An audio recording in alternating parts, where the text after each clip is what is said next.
Welcome to Echo. This is a basic overview of how Echo works. In order to use Echo, you'll need the Google Chrome browser. Once Chrome is installed, go to the Echo website for your organization. To log into Echo, you'll need to type in your email address and the password given to you by your organization. Later, you can change the password to one that you like. Go ahead and click the Remember Me checkbox under the password window. That way you'll be automatically logged in each time you open the program. The first time you log into Echo, you'll be asked to allow notifications. Select Allow and you'll be notified when a message is waiting in the queue. Echo opens to the Talk page.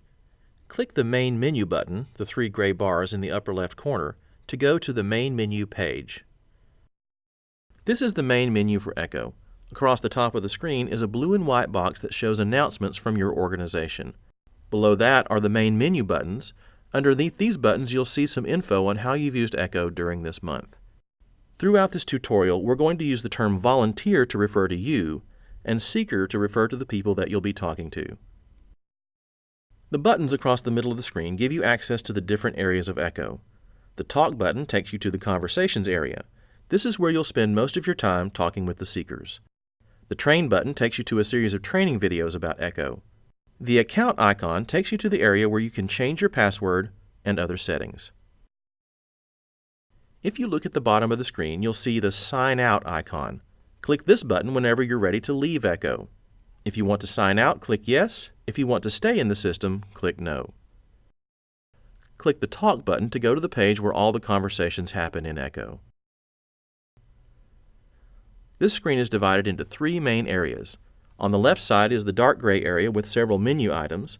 In the middle, the larger area is where the conversations take place, and on the right, the lighter gray area is the resources list. Let's look at the dark gray menu on the left. As you click each of these menu items, they twirl downward. Click again and they twirl back up. The first item in the list is Echo Chat. In Echo Chat, you can send messages to other volunteers or post questions that they can see and answer. In Echo Chat, other volunteers can see your name and picture if you upload one, but this information is never visible to seekers. When using Echo, your identity and contact information is always protected. In Echo, the queue is the list of seekers waiting to talk to you, the volunteer. In the queue, these icons to the left show how the seekers are contacting your organization. You see the first few words of the message, the seeker's name if we know it, and other information we may have about them. When you click on a message, the seeker's name and information moves to your Conversations menu area, and the seeker's message shows up in the white area in the middle of the screen. In the Client Summary, you can see the information we have about the seeker. You can also access every conversation the seeker has had in Echo by clicking on Load History. When you're done reading this, just scroll to the bottom of the screen to get back to the current conversation. If the seeker contacted us by phone or by chat, when you select them from the queue, you are automatically in a live conversation with them, just as if you had answered a phone call from them.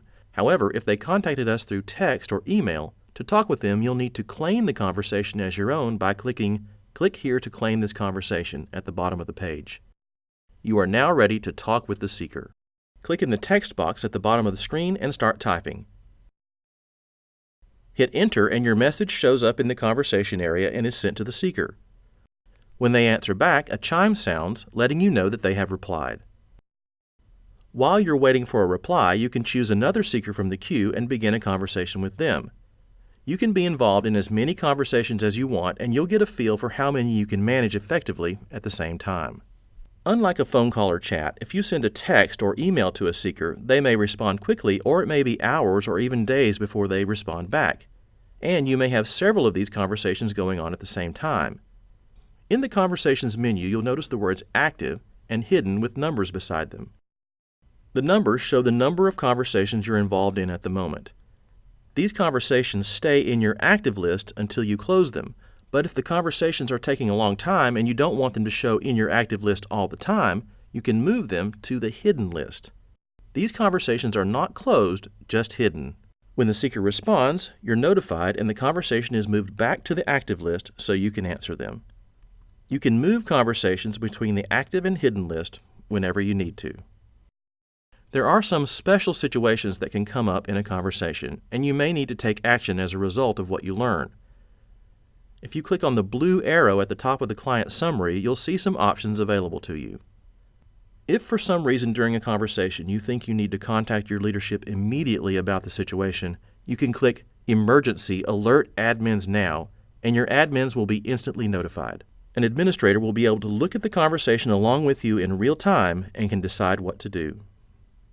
On the right of the screen is the resources list. During your conversations, you can share information with seekers from the articles you find here. You can search the resources area by clicking to the right of the magnifying glass and typing the words you're looking for. For example, type the word God and articles show up below. When you click a title, the resource opens up and you can copy text from it and paste it into the conversation box at the bottom of the page. Hit Enter and it's sent to the seeker. To go back to the resources list, click Back to Resources. Take some time to explore the resources that are here because they can be helpful tools in answering seekers' questions. If you come across a resource that you want to use again, click on the blue star to add it to your favorite resources list so you can find it quickly. Conversations in Echo can be short or they can go on for a long time, but when you feel the conversation is over, click the X in the top right-hand corner to close the conversation. If you don't close the conversation, it will remain in your active conversations list. Once the conversation is closed, the Review Conversation menu will pop up so you can give some feedback about what happened during the conversation. This feedback is very important because it helps other volunteers when they interact with this seeker in the future, and it helps your organization track the results of these conversations.